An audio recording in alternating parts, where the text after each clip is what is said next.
Mic test 1, 2, 3. Mic test. Joseph! Taasan mo pa yung volume, medyo mahina eh. Mic test. Huwag mo nang ituloy ang pag-setup ng karaoke. Mahiya naman kayo. Naghihirap ang Diyos. Semana Santa ngayon. Magnilay-nilay naman kayo. Lola, bakasyon naman po namin eh. Ngayon lang po kami magpapahinga oh. Hindi dapat tayo nagsasaya o nag-iingay sa araw na naghihirap ang Panginoong Diyos. Napakasimple lang nun. Joseph, magtiis muna tayo. Ligpitin mo na yan. O sige na nga Lola, ligpitin nyo na yan. Tapusin na lang natin tong Holy Week na to. Ang mga bata ngayon, ano ba talaga't hindi ko naiintindihan? Ninya, takpan mo ang salamin mo. Hindi mo ba nakikita na lahat ng salamin natin dito sa bahay ay tinakpan ko na?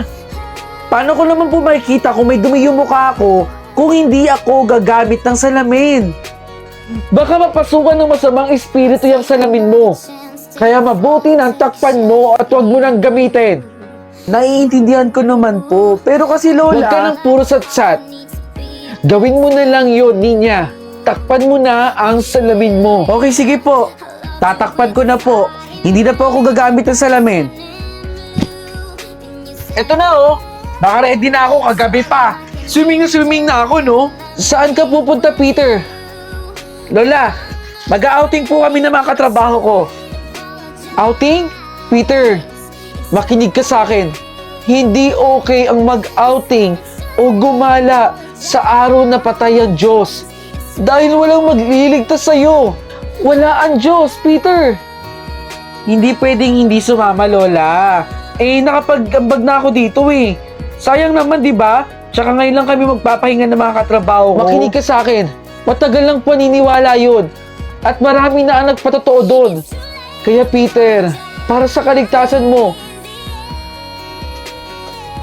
Lloyda naman eh. Parang hindi ka na natuto sa akin. 3:00 na ng hapon. Hindi na tayo dapat gumagamit ng tubig. Bawal lang maligo. Bawal lang maglaba. Bawal lang gumamit ng tubig. Okay, fine. Titigilan ko na, Nay. Nasugatan ka, Lloyda? Oo, Nay. Matagal maghihilom yan dahil Semana Santa ngayon. Teka. Ikaw yung bago dito? Ikaw yung transferee? Oo. Makinig ka. Pakilala nyo nga ako dito. Transferee boy.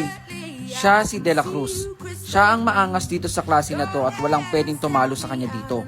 Ang lahat ng estudyante dito ay takot sa kanya. Kaya wag mo nang susubukan na saktan si De La Cruz. Oh, narinig mo naman siguro, di ba? Oo, narinig ko.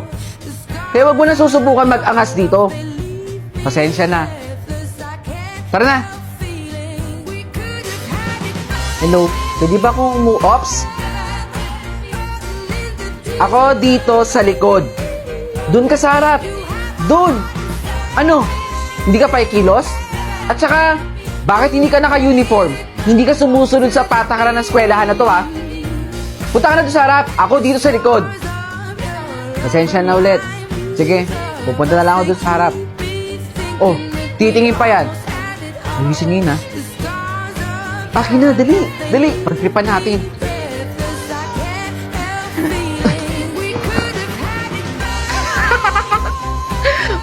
Sino yung namato?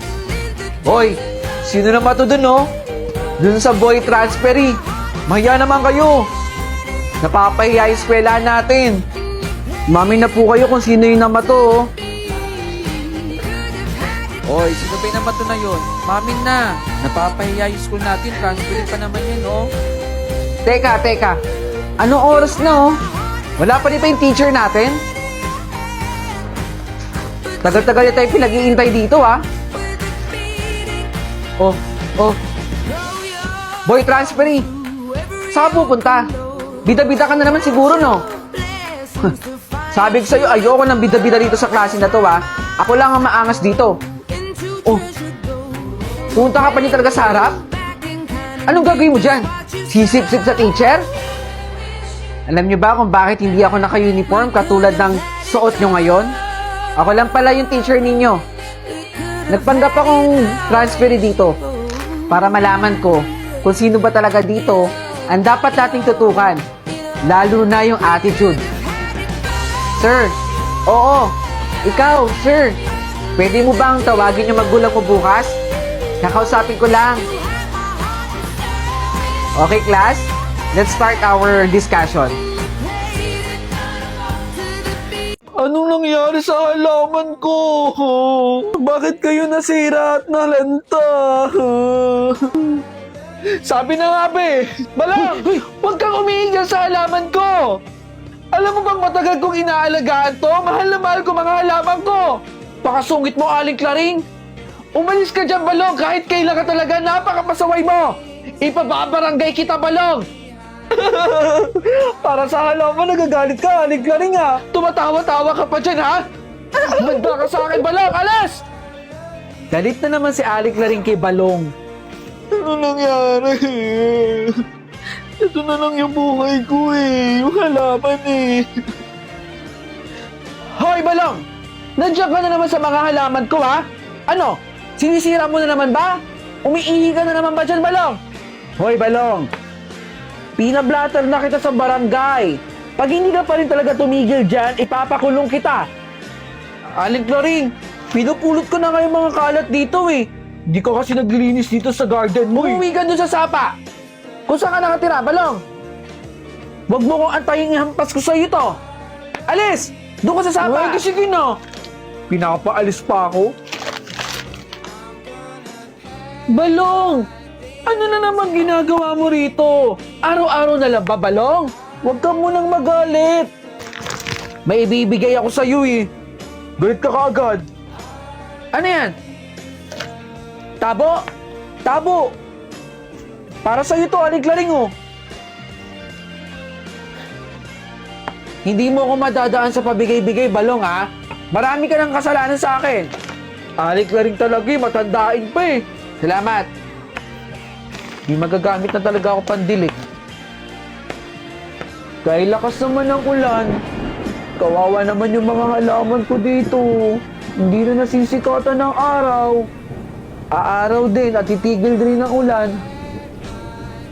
Mabuti tumigil na ang ulan at nandyan na ang sikat ng araw. Teka, bakit nga ba wala si Balong? Maria, nakita mo ba si Balong? Bakit parang hindi ko nakita rito sa mga halaman ko? Aling Klaring, hindi niyo po ba nabalitaan? Si Balong daw po yung inagos ng sapa doon. Noong nakaraan po na umuulan.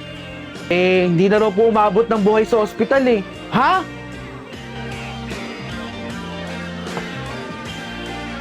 Sige po, isang order po ng ulam ha. Boy, yung isang kanin nga dyan para dito kay sir. Sir, baka po pwede akong makahingi ng konting pagkain lang po. Bata, maraming kumakain, di ba? Kung pwede lang, dun ka muna mamasura.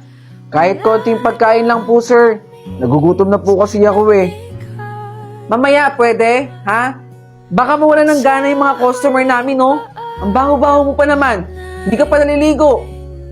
Sige na, doon ka muna. Pasensya na po. Nako. Sige sir, sorry po pasensya na po. Ayan sir, siya po. Siya po ang kumuha ng wallet ko. Sir, ano po yun? Umamin ka na. Ikaw naman talaga yung kumuha eh. Sir, alam po pong mahirap po ako, namamasura lang po ako. Pero hindi ko po kayang magnakaw. Huwag ka na magmaang-maangan. Magnanakaw ka.